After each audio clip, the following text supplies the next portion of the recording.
دوسرا ایک مسئلہ عبادتوں کے حوالے سے یہ آتا ہے کہ جب عبادتیں انسان شروع کرتا ہے تو یہ خود ہمارا اپنا تجربہ بھی آپ کے خدمت بیان کر رہے ہیں، یعنی یہ اپنی بات آپ کی خدمت بیان کر رہے ہیں، اور ہر ایک اپنے حوالے سے دیکھ سکتا ہے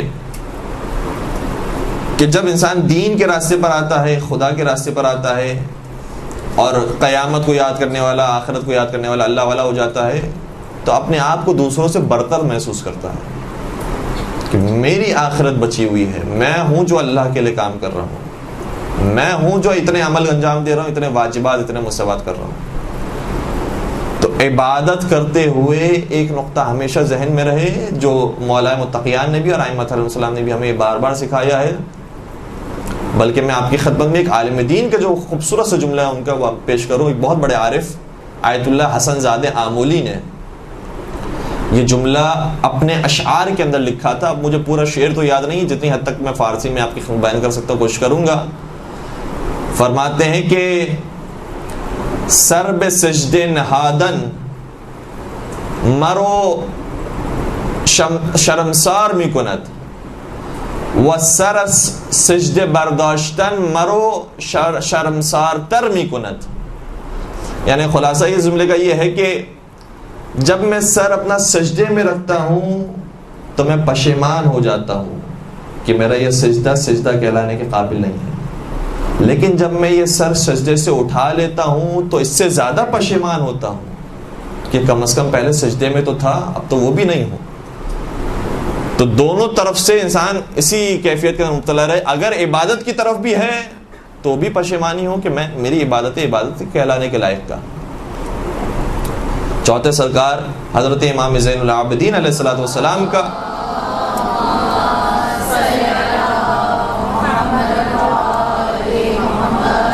یا شاید مولا حسین کا، چونکہ دعائے عرفہ کا جملہ ہے، ہمیں تھوڑا سا اشتباہ ہو رہا ہے کہ مولا حسین کی دعائے عرفہ کا جملہ ہے یا مولا سید سجاد کی دعا کا جملہ ہے۔ ارشاد فرماتے ہیں کہ الہی من کانت محاسنہ مساوی فکیف مساویہ مساوی۔ کیا عجیب جملے ہیں اور کیا معراج کے جملے ہیں، اور کون ہستی ہے جو جملے کہہ رہی ہے، بتا رہی ہے کہ تم کس ذات کے سامنے نماز میں کھڑے ہوتے ہو۔ تم سمجھ رہے ہوتے کہ دوسرے سب کی اہمیت ہے اور خدا ہی کی اہمیت نہیں ہے۔ ہماری نزدیک دیکھو خدا کی اہمیت کس قدر زیادہ ہے۔ الہی اے میرے پروردگار، جس کے نیک کام بھی برے کام جیسے ہوں، فکیف مساوی ہی مساوی، پھر اس کے برے کام کتنے برے ہوں گے۔ اللہ اکبر۔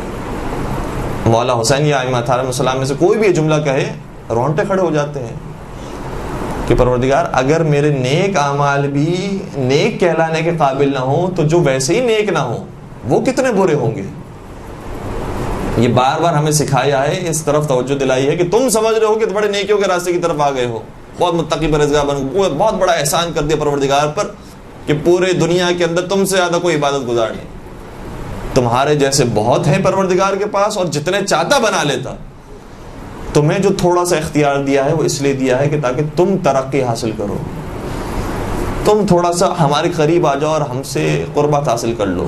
اور اگر تم اپنی عبادتوں پر گھمنڈ کرو گے تو خدا کے پاس عبادتیں کرنے والے بہت ہیں، تمہیں جب چاہے گا وہ عبادت کرنے والا جو تاریخ میں شاید سب سے پہلا عبادت کرنے والا تھا، جیسے ہی اس کو اپنی عبادتوں پر گھمنڈ ہوا اور یہ جملہ قرآن کریم کا آ گیا کہ اس عبادت گزار نے یہ کہا کہ انا خیر منہ، میں اس سے بہتر ہوں، میں اس سے برتر ہوں، جیسے ہی اس نے کہا پروردگار نے اسے شیطان رجیم بنا کے نکال دیا۔ تم اپنے عبادت کو کیا سمجھ رہے تھے؟ تمہیں اپنے دربار سے، اپنے بارگاہ سے ہم نے نکال دیا۔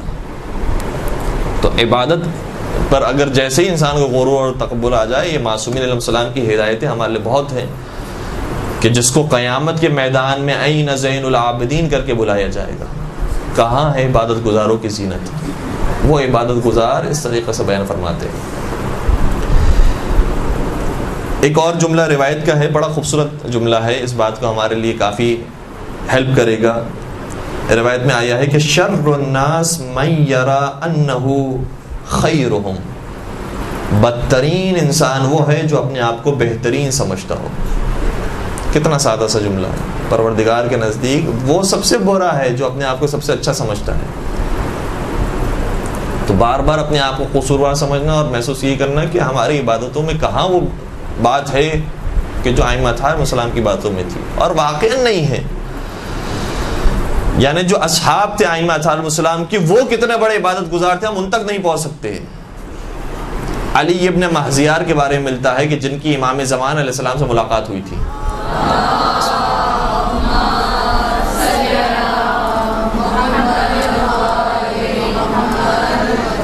جنہوں نے 11ویں امام کا زمانہ بھی دیکھا تھا، 10ویں امام کا زمانہ بھی دیکھا تھا، 12ویں امام سے ملاقات کے لیے بار بار حج پر جایا کرتے تھے، یہاں تک کہ آخری حج کے اندر ان کی امام سے ملاقات ہو گئی. علی ابن محزیار کے بارے میں روایت یہ کہتی ہے کہ جب طلوع آفتاب کا وقت آتا تھا تو یہ اپنے سر کو سجدے میں رکھتے تھے، اور جس طریقے سے ہم روایتوں میں سنتے رہتے ہیں کہ جناب سیدہ کائنات پوری رات دوسروں کے لیے دعائیں کرتی تھیں، ہمسایوں کے لیے، اپنے دوستوں کے لیے، خواتین کے لیے، ایک ایک کا نام لے کر ہر ایک کے لیے دعائیں کر رہی تھیں، یہاں تک کہ جناب حسن مجتبیٰ حیران ہو جاتے ہیں ہمارے لیے کب دعا کا وقت آئے گا.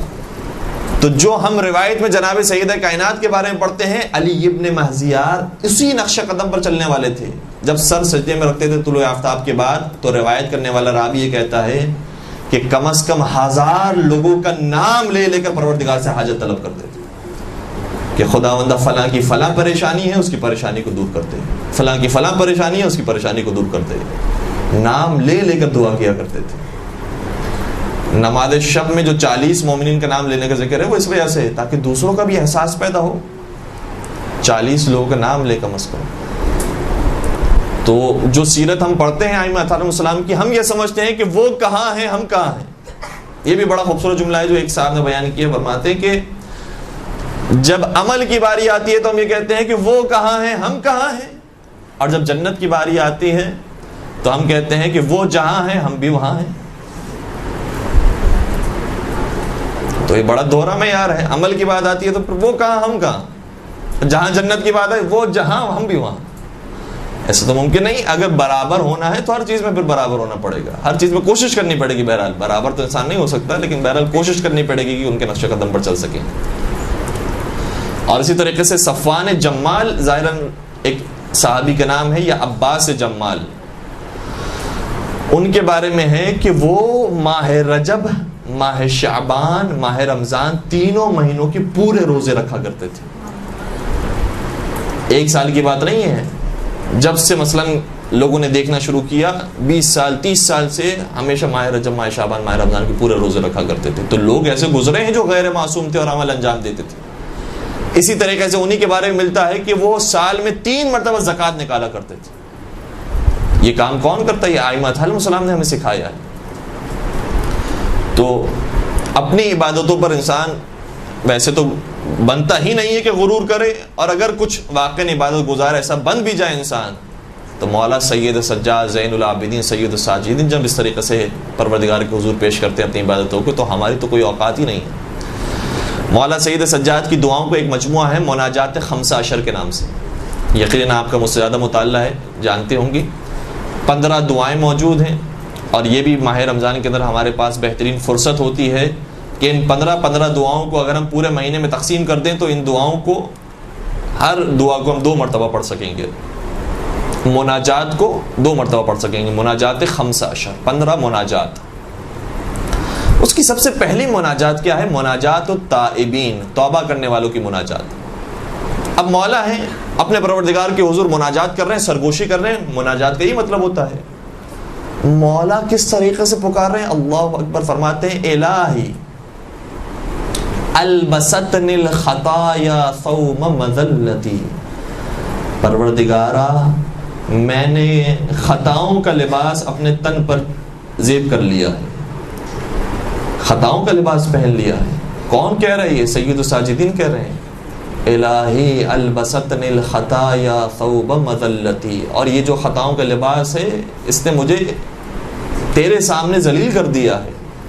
اور انسان واقعا خدا کے سامنے جتنا ذلیل ہوتا ہے اور جتنا جھکتا ہے، اپنے آپ کو جتنا گراتا ہے، پروردگار دوسروں کے سامنے انسان کو اتنا ہی اٹھا دیتا ہے.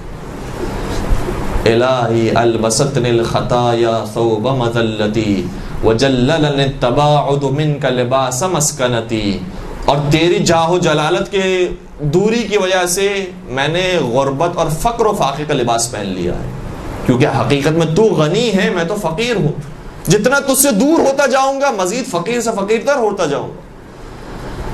وَجَلَّلَنِ التَّبَاعُدُ مِنْكَ لِبَاسَ مَسْكَنَتِي وَأَمَاتَ قَلْبِي عَظِيمُ جِنَایَتِي. اللہ اکبر. یہ ایسے جملے ہیں کہ جو میں تو کسی گنہگار بھی اگر وہ یہ جملہ کہے تو کہتے ہوئے شرم آتی ہے کہ اتنا کیسے انسان گنہگار ہو سکتا ہے کہ اتنے بڑے بڑے جملے ادا کرے، لیکن چونکہ خدا کے حضور ہیں اس لیے اس طرح کے جملے ہیں. کہا کہ امات قلبی عظیم جنایتی، اور پروردگارا میرا دل مردہ ہو گیا ہے بڑے بڑے گناہ کر کے، بڑی بڑی جنایت اور بڑے بڑے جرم کر کے. اللہ اکبر. وہ سید سجاد جنہوں نے کوڑوں پر کوڑے کھائے ہوں، تازیانوں پہ تازیانے کھائے ہوں، اس طریقے سے گریہ فرماتے رہے ہوں ساری زندگی، ایسی نمازیں پڑھی ہوں، جتنے سائل جتنے مسکین ہیں ان کو رات بھر کھانا دیتے ہوں، اور کوئی راوی یہ سوال کرے کہ اے سید سجاد ذرا اسے جگا کر بتا دو دے کہ کس نے روٹیاں رکھی ہیں، تو سید سجاد جواب دے کہ جس کو بتانا ہے وہ کبھی سوتا نہیں ہے اور وہ میرے عمل کو دیکھ رہا ہے. وہ سید سجاد جس کا ایک ایک عمل اتنا خلوص کے ساتھ ہو، اتنی پروردگار کی قربت کے ساتھ ہو، وہ کہے کہ پروردگار میرا دل مردہ ہو گیا ہے بڑے بڑے گناہ کر کے، عظیم جنایتی. پھر فرماتے فَأَحْيِهِ بِتَوْبَةٍ مِّنْكَ، تو پروردگار تو میری طرف پلٹ آ اور میرے دل کو زندہ کر دے. یا عملی و بغیتی و یا سؤلی و منیتی، اے وہ جو میری آرزو ہے، اے جو میری تمنا ہے، میرا ارمان ہے، ساری چیزیں پروردگار کی حضور فنا ہے. یہ ائمہ علیہ السلام کی پوری سیرت کا مجموعہ میں نظر آتا ہے اس طریقے سے. برحمتك يا أرحم الراحمين وصلى الله على محمد وآله الطاهرين.